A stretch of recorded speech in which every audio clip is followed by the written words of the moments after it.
Muito bem, meus amigos das redes sociais, mais um vídeo aqui para falar com vocês de marketing digital e política, né? Eu já ouvi por aí que rede social em política é tudo. E já ouvi também alguns jornalistas falarem que porque o rapaz do Mamãe Falei tem 2 milhões de inscritos no canal do YouTube, ele seria um possível candidato a prefeito de São Paulo e até seria eleito por isso. Já vou tratar disso já. No vídeo anterior, eu contestei uma dessas verdades que surgem dentro dessas bolhas, né? Bolhas da publicidade, bolhas das redações de jornalismo, de gente que não foi forjado na luta política e acha que a rede social é tudo em política, e não é. Esse caso do Mamãe Falei, por exemplo, contestar essa ideia.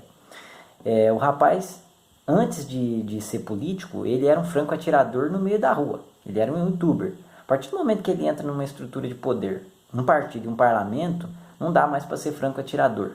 Entende? São raros os casos que isso funciona. Por quê? Porque ele vai ser retalhado.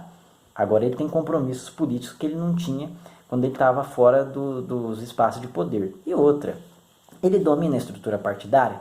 E dominar uma estrutura partidária não é de uma hora para outra, não é tendo milhões no YouTube. Você precisa fazer luta política dentro do partido. E dentro do DEM, por exemplo, que é o partido, pelo menos a última vez que eu fiz a pesquisa, ele está no DEM, quem domina o partido de São Paulo é o Rodrigo Garcia, e o que é muito ligado ao João Dória, que é o governador de São Paulo. E esse pessoal tem muito interesse na eleição municipal, por exemplo. E muita gente tem interesse, muito tubarão tem interesse nessa eleição. O Geraldo Alckmin, por exemplo, vê na disputa para prefeito de São Paulo a chance dele ressuscitar politicamente, de voltar a ter protagonismo dentro do PSDB e quem sabe disputar a presidência de novo. Né? O João Dória certamente não vai querer dar asa para um adversário, que é irônico, né? O Alckmin deu asa para ele um dia e hoje ele quer cortar a asa do Geraldo Alckmin. Então, tanto que ele surfou na onda do Bolsonaro, apesar de agora ele criticar o Bolsonaro. Mas enfim, e aí tem o Bruno Covas, que está buscando expressão política para também disputar a eleição. Qual que é o papel do DEM nisso? Se aliar? Entende? Vai com o candidato do Dória.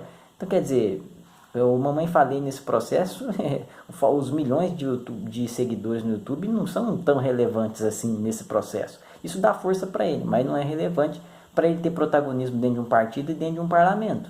E ele já andou sendo sabotado lá dentro por conta de certas posturas dele agindo como se ele fosse um youtuber. E em política não é assim. É igual esse pessoal que fala, mas o MBL se elegeu por causa das redes sociais. Gente, rede social é meio, não é um fim. Entende? Então, a rede social é meio e parte do processo político, não é o processo político em si. Então, o MBL é resultado de uma série de articulações políticas e econômicas. Eles foram treinados lá nos Estados Unidos, teve gente financiando, tem banqueiro, empresário por trás. Então, essas coisas não surgem do nada, não surgem assim, de repente. E mesmo assim, depois que eles ganharam certa força política, começaram a ser contestados, algumas coisas começaram a vir à tona. A rede social também não sustenta a sua credibilidade politicamente.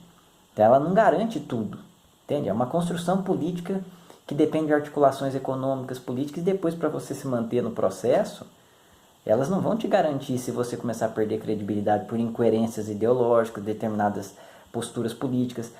Tem de ver se as circunstâncias políticas vão te favorecer, porque as circunstâncias políticas também pesam na hora de construir um processo político.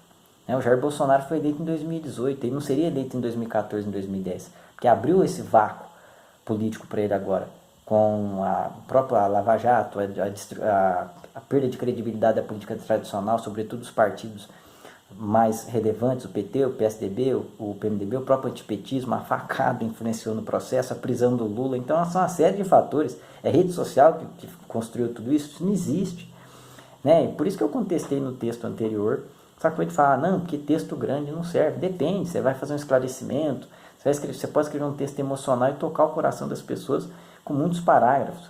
Então, não é como um rapaz comentou lá na área do meu comentário anterior, dizendo que texto longo é para situações específicas. Tudo é para situações específicas. Texto curto, vídeo curto, texto longo e tal. Não adianta nada você ter milhões de seguidores numa rede social se você está querendo ser vereador ou prefeito de uma cidade média e esse público não tem nada a ver com essa cidade. Você tem vários seguidores em São Paulo. Aí você patrocina um conteúdo que vai para São Paulo e não vai para o público-alvo, que é a sua cidade.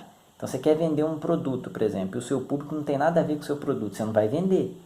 Entende? Então, as coisas dependem de um contexto.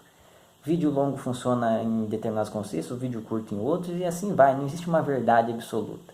Nós vivemos na era das generalizações, das polarizações, e em função delas criam-se mistificações.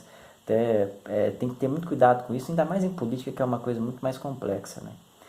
É isso aí, muito obrigado. Sigam aí o Independente no YouTube e o André Henrique nas redes sociais. Um abraço.